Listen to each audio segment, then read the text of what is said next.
কুষ্টিয়ায় কামার শিল্পীদের ব্যস্ততায় জানান দিচ্ছে কোরবানির ঈদের বার্তা। পশু কোরবানির জন্য দা, বটি, চাপাতি ও ছুরি তৈরি করছেন তারা। তাই শেষ সময় যেন দম ফেলার ফুরসত নেই তাদের। সারা বছরের এই সময় সর্বোচ্চ কাজের চাপ থাকে বলে জানালেন কামাররা। কুষ্টিয়া থেকে দেবাশিস দত্তের প্রতিবেদন। এভাবেই হাপড়ের বাতাসে জ্বলছে কয়লা। সেই কয়লার আগুনে লোহাকে পুড়িয়ে হাতুড়ি দিয়ে পিটিয়ে তৈরি হচ্ছে দা, বটি, ছুরি ও চাপাতি। আর কোরবানি ঈদ এলেই হাপড়ের ফুসফাস শব্দ আর লোহা পেটানোর টুংটাং শব্দে মুখরিত হয়ে ওঠে কামারের দোকানগুলো। কেননা সে সময় বারে অর্ডার, ঈদের আগে দিতে হবে ডেলিভারি। বছরের এই সময়কে কাজে লাগাতে এবং পশু জবাই সুবিধার্থে দেশীয় নানা ধরনের অস্ত্র তৈরি করেন তারা। একই সঙ্গে চলছে পুরাতন দা, বটির শান দেওয়ার কাজও। কারিগরের সংখ্যা কম থাকায় সকাল থেকে গভীর রাত পর্যন্ত চলছে তাদের কর্মব্যস্ততা। চলছে টুকটাক ঈদ সামনে রেখে, আর সারা বছর তো আমার সেরকম কাজ কাম হয় না।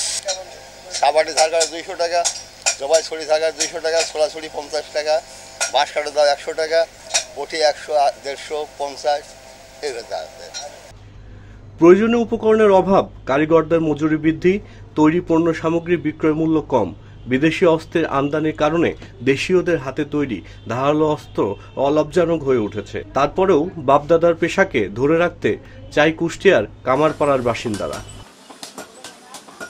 গোডাউন ভাড়া এগুলোতে খরচ বাড়ছে, কিন্তু আমাদের আয় বা উন্নতি অতটা বাড়ছে না। মানে আগেও যে রেট ছিল এখনো সেই রেট আছে, বা আস্তে আস্তে মানুষের কাছে আমরা নিতে পারি না।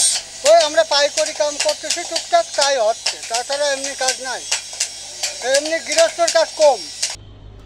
এদিকে শহর ছেড়ে গ্রামের দিকে পা বাড়ালেই জ্বলন্ত কয়লায় লোহা পুড়িয়ে দেশীয় অস্ত্র তৈরিতে কামারপাড়ার ব্যস্ততা চোখে পড়ে। ফলে জেলার কামারপল্লীগুলো এখন হাতুড়ি ও মুগুরের পরিচিত শব্দে মুখর হয়ে উঠেছে। বিদেশি অস্ত্র পাওয়া গেলেও দেশীয় অস্ত্রে পশু কোরবানি ও মাংস কাটাকাটি করা বেশ সহজ।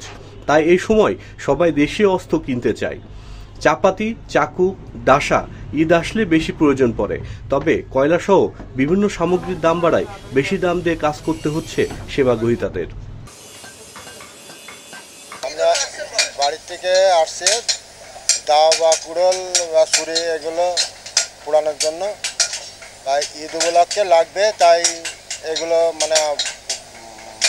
মনে তো সবসময় হয় না, ব্যবহার হয় না ঈদ উপলক্ষে, তাই আর কি আমাদের লাগে, তাই আর কি করতে আসছে।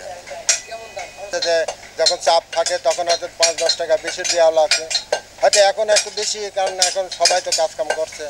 জেলা জুড়ে 200 কামারশালায় 1000-এর বেশি মানুষ এই পেশায় জড়িত। কামারদের দাবি, কুরবানি সামনে রেখে শিল্পটির বাজার চাঙ্গা হলেও সারা বছর এর কদর থাকে না বললেই চলে। আধুনিকতার কারণে এই শিল্পটি এখন বিলুপ্তের পথে। দেবাশিস দত্ত, ঢাকা জার্নাল, কুষ্টিয়া।